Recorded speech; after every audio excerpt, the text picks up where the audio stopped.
2y plus 3 times y plus 4. Multiply lang natin itong 2y at saka y. Tapos 2y at saka 4. 3 at saka y. 3 at saka 4. Ganun lang yun. Yan. 2y times y. Lagyan natin dito 2.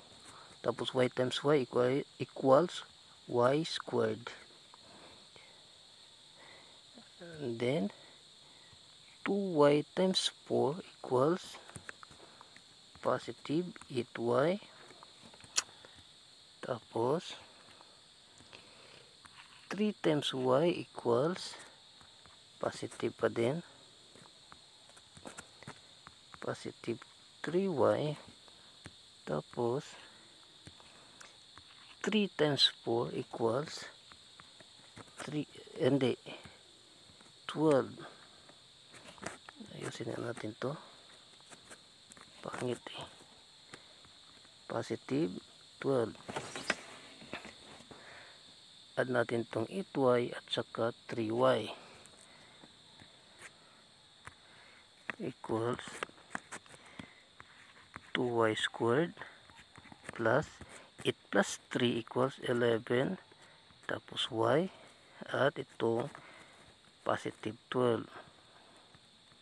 Yan. 2y squared plus 11y plus 12. Another example po tayo.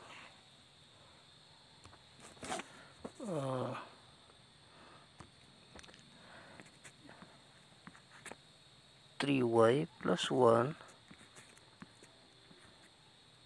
times y plus 3 equals 3y times y equals 3y squared. 3y squared.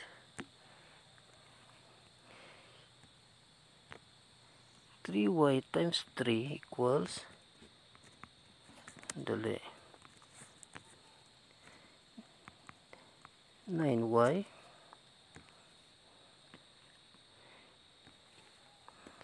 1 times y equals positive y. 1 times 3 equals positive 3. Puro sila positive dahil puro naman kasi positive yung nandito. Ayan. Sandali. Plus 1 times 3 equals 3. Add natin itong 9y at saka y. 3y squared plus 9y tsaka itong y plus y equals